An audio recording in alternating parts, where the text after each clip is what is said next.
When the time came to discuss plans for a Halloween sequel, director Rob Zombie vowed never to return to the series again. However, after the financial success of that first film, the studio decided to move forward, which made Rob Zombie reconsider returning for Halloween 2.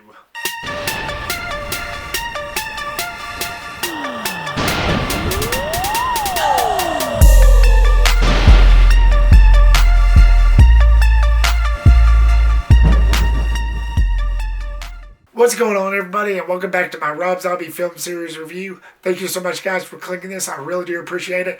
If you have not viewed them yet, I've already reviewed House of a Thousand Corpses, The Devil's Rejects, and Halloween. They're in the link down below, so when you can, check those out. So Halloween 2 continues the story of Laurie Strode as she struggles to come to terms with her brother Michael Myers' deadly return to Haddonfield, while he prepares for another reunion with her.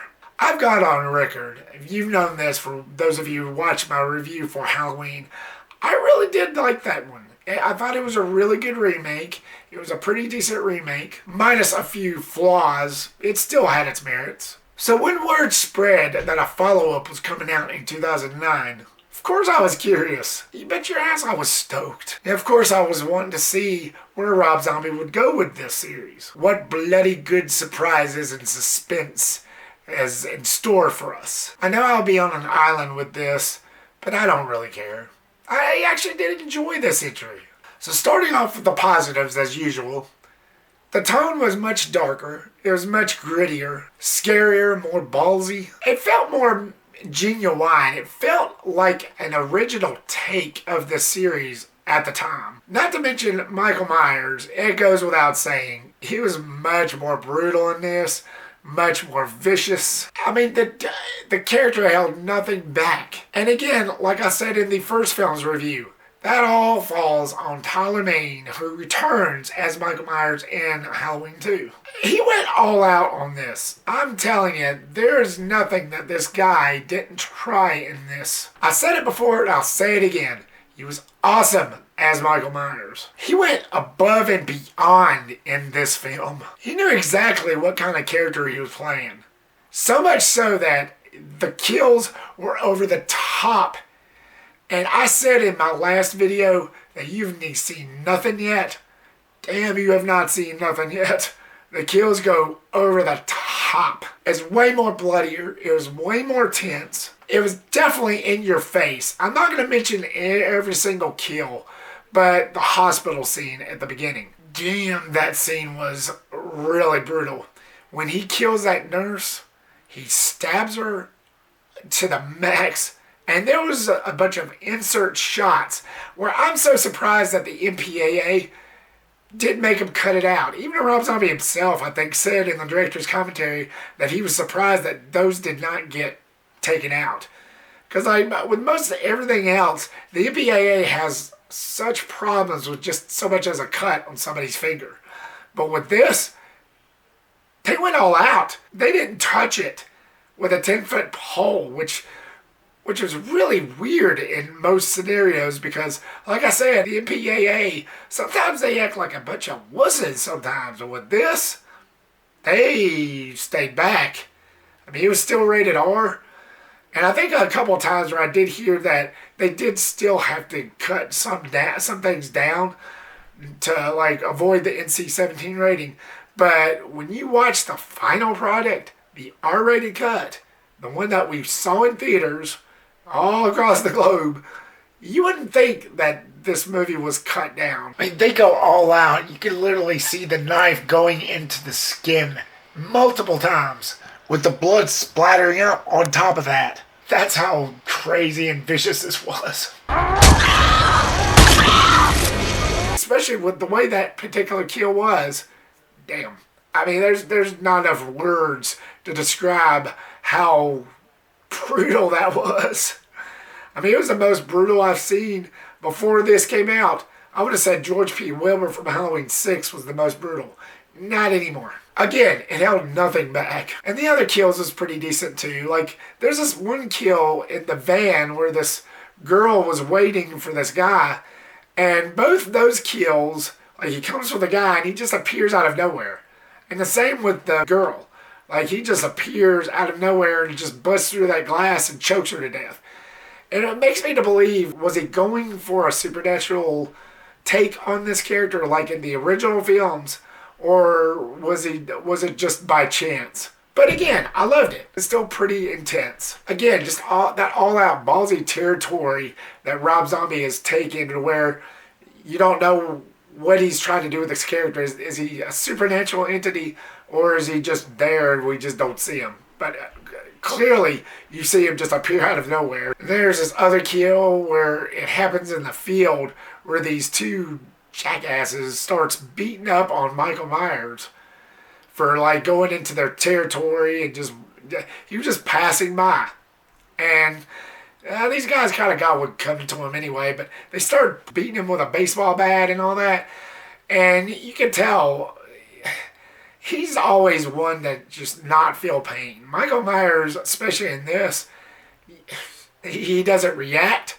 He just falls down after each whipping bat. You know, after he gets beat over the head with a bat, you even see him go down, and then he just gets right back up when those guys gets back in the truck and kills them.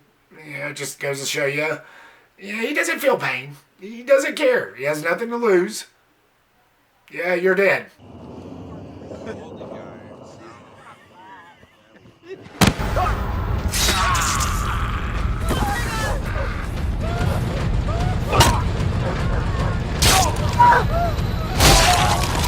And the one death that really got to me, and it still gets to me to this day, and this is something a horror movie rarely ever does.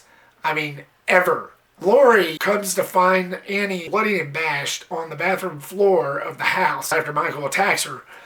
And you get this really touching moment, like right before Danielle Harris's character's death, to where like she's choking on her own blood, and Laurie, you see her holding her tight, and she just dies, and you hear that score in the back.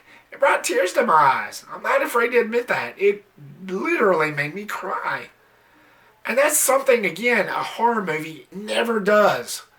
And that's another territory that this movie goes for. Like, that score alone when she dies.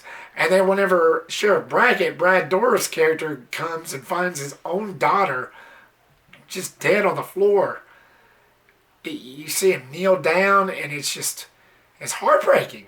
And again, another tear down my eye. So that's just one of the many things that this movie brought to me. And that's why I praise it the highest. It's just all the more reasons for me to love this movie. And I wasn't going to mention this at first, but it kind of leads on to my next segment. But the stripper's death, whenever he bashes her head up against the glass 11 times. That's right, I counted. 11 times. She does this thing to his mask where she rips a chunk of it off. With that being said, the Michael Myers mask, as if I didn't praise it enough in the last video, it gets more damaged, it gets more decayed, and it gets ripped up, and it even makes him look even scarier. And like I said, I wasn't going to mention that death, but I had to, because it rolls into this segment of how good the mask looks. Even with the scenes where Michael, this is the one Halloween movie where it shows Michael without his mask the most. And that might be a bad thing to most people, but the way they play it off is when you see him walk through the fields and walk into the tool shed, it shows him, but his face is still darkened. You still can't really see his face fully. And it's not like Jason Voorhees, where every time they rip the mask off in the Friday the 13th movies, it's not like you just see like a mongoloid face. No, it's not like that at all. You see a darkened figure. And that's it. But again, he does have his mask off most of the time, but that's not always a bad thing. That wasn't a bad thing in this movie's case. It just added to the awesomeness that Rob Zombie brought to this character.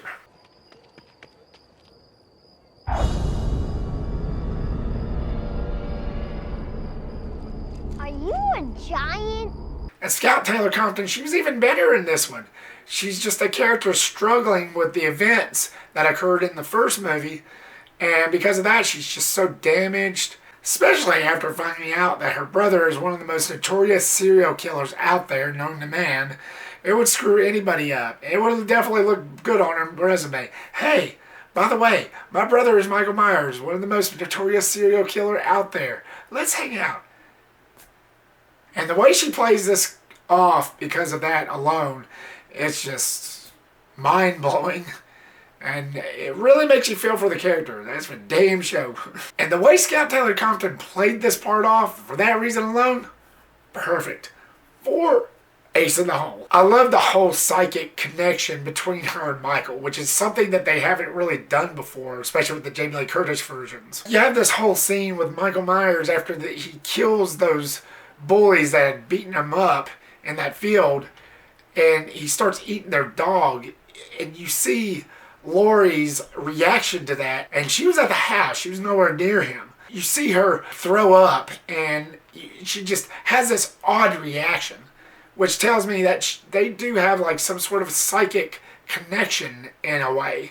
And that's another thing I kind of enjoyed seeing. I kind of liked that aspect that Rob Zombie brought to this. Just that whole weird connection just made it better. And Brad Dourif returns as Sheriff Brackett. You see more of him in this than you do in the first one. He has more screen time. Again, he was pretty cool. And again, as I said about Annie's death, seeing his own daughter just sprawled out on the floor, dead. That scene alone, again, it just brought a tear to my eye. And he played that off just perfectly. Just that scene alone, along with Laurie just coping with the fact that she just lost her friend, is just powerful. Again, Brad Dourif, he played that off pretty well. This movie, it felt like a legit Halloween film. Ever since 2009, ever since it came out in 2009, I've always held it at a special place in my heart. Even more so than the first one. But it's not quite there. It's not perfect.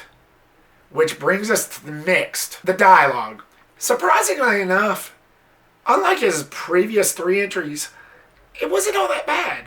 Other than the scene with the paramedics at the beginning, which was kind of rough, it didn't really last that long. It didn't feel forced. At this point, it's just something you wouldn't really expect. The dialogue, it went along at a fair pace, unlike his other previous entries. Like I said, other than that paramedic scene at the beginning, the rest of the movie, it wasn't all that bad, which is why this is in the mix. It wasn't really that bad. It didn't really damage the story or damage the movie that his previous entries intaked. So it wasn't really that bad. And again, it was pretty shocking. It was pretty surprising at this point of his career. Like I said, it just wasn't in your face like in the previous. And I've always kind of had an issue with the white horse scene. And the reason why this is in the mix, and I was kind of contemplating, I was going back and forth whether or not to put this in the negatives or the mixed. But either way, it wasn't really my favorite.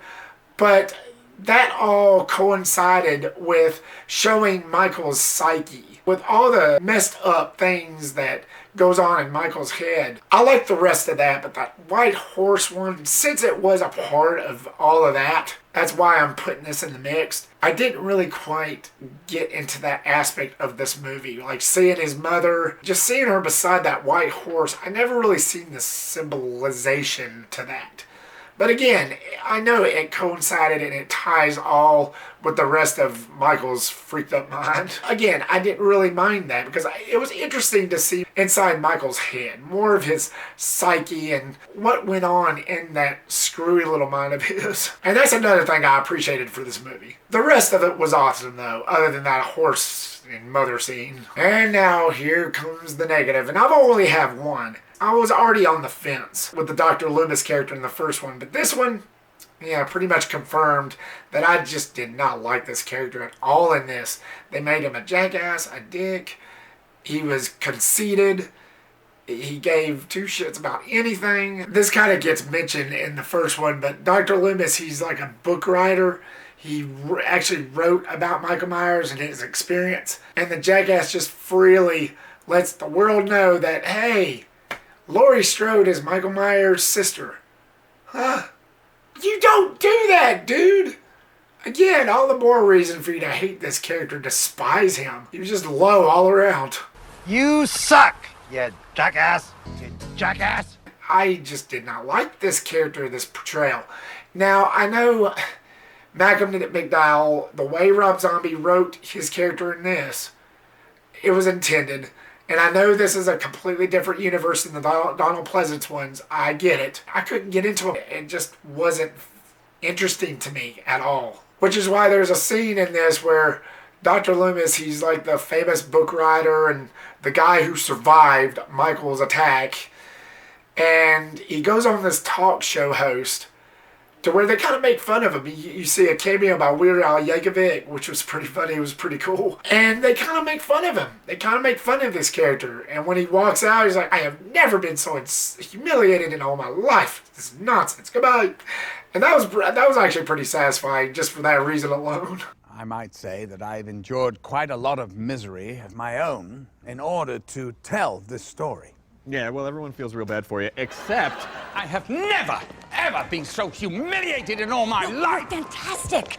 Trust me. Nonsense. No. Good night. Thank you. I just didn't care for the way they portrayed Loomis in this at all. All in all, guys, setting all that aside, I really did enjoy this Halloween film. This actually makes the first in this series from Rob Zombie one of his best ones yet. This movie was really fun and it was entertaining. I could see why a lot of casual Halloween fans, I could see why a lot of you did get pissed off at this, even more so than the first one. I could see that. I could see why. But to me, I thought it was entertaining. Michael was brutal enough. There was plenty of good kills in it and all-out craziness that this movie brought. I enjoyed it. I really did enjoy it for that reason alone. So this won't be for everyone, but believe me when I say that this was close to being almost perfect. And with that being said, should it still be on a pedestal?